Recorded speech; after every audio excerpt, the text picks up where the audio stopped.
Hold something in your hand. You'll feel it.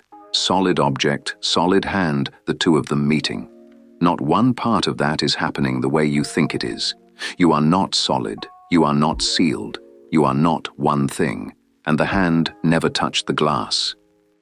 This is the inward vector. A companion dispatch, vectors of the void, corrected the world outside you. The space around the body is not an enclosure, just an open and indifferent medium. This one goes the other way. It corrects the inside. And the promise is the same. No possession, no unknown parasite, no corruption, no supernatural intrusion, no outside agency of any kind. Those were considered and thrown out as unnecessary. The body is unstable enough under ordinary description. Where a number is disputed, we've taken the more reassuring figure. It doesn't help. You model yourself as a single owner, in a sealed container, made of stable material. Every word of that is a useful fiction. There are 9 of them. 1. The vacancy of matter. You assume you're made of solid stuff. The atom isn't a solid object. It's a region of structured probability. You've probably heard that atoms are mostly empty space. That's the wrong correction, and it gives you the wrong fear. The volume isn't empty. It's occupied, not by material, but by the constraints that keep other matter out. Solidity is real. It just isn't what you think it is. You fill your space by refusal, not by possession. Held apart from the world at every point of your surface. And that refusal gets mistaken for substance. 2. The verdict of contact. Touch feels like direct contact. It isn't. The nuclei in your hand and the nuclei in the glass never meet.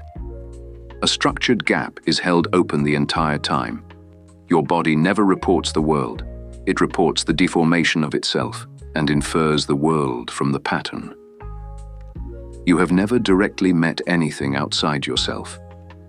You've only ever felt the shape of your own resistance being pushed inward. 3. The permeable surface. You think of skin as the wall. It's a permeable exchange surface under constant maintenance, and its outer layer is already dead. You present a corpse to the world as your interface. Water leaves continuously. Heat radiates continuously. Cells shed continuously. The boundary is a managed leak, and from the outside, its successful operation is indistinguishable from a slow, orderly release of the self into the surrounding air. 4. Authorized boundary violation. Eating feels like taking the world inside you. The gut is a continuous tube, open at both ends, running straight through you. What's in the gut is not inside the body. It's inside a tunnel that passes through the body. And the tunnel is outside space. The food didn't enter you. You wrapped yourself around the food. Ingestion is authorized contamination, across a threshold 1 cell thick. 5. The occupied self. You assume you're a single owner system. You're a consortium.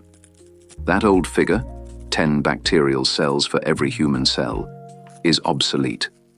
Current estimates put it near 1.3 to 1. Numerical parity is harder to shrug off than being grossly outnumbered.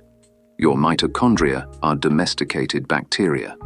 A measurable share of your genome is leftover viral code.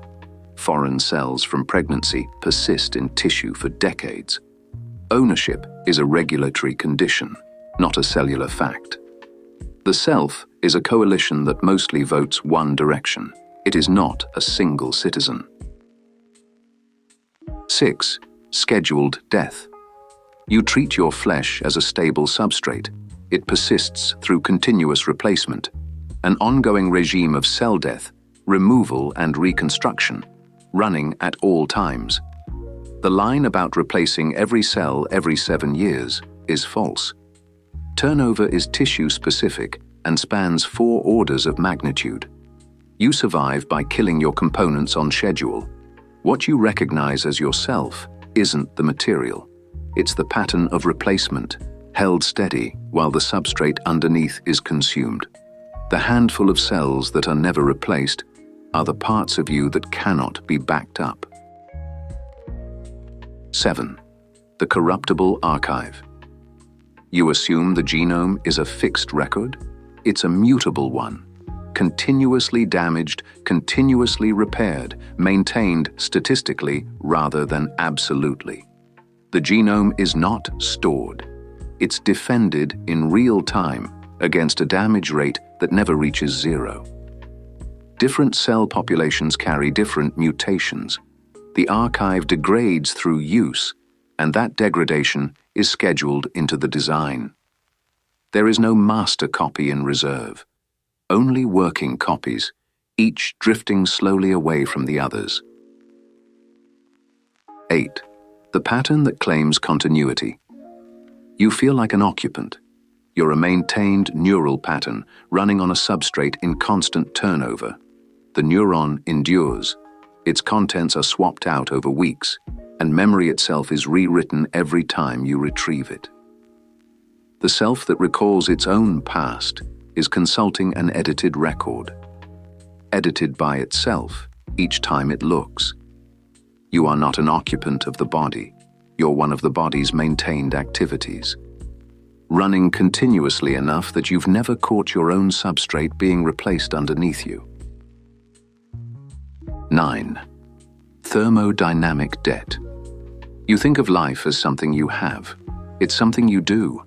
The constant, expensive maintenance of chemical and electrical gradients, far from equilibrium, paid for by manufacturing roughly your own body weight in chemical currency every single day. Life isn't a substance present in the body. It's the temporary upkeep of gradients that start to collapse the instant the upkeep stops. Death isn't an arrival, and it isn't an invader. It's gradient collapse. Nothing gets added.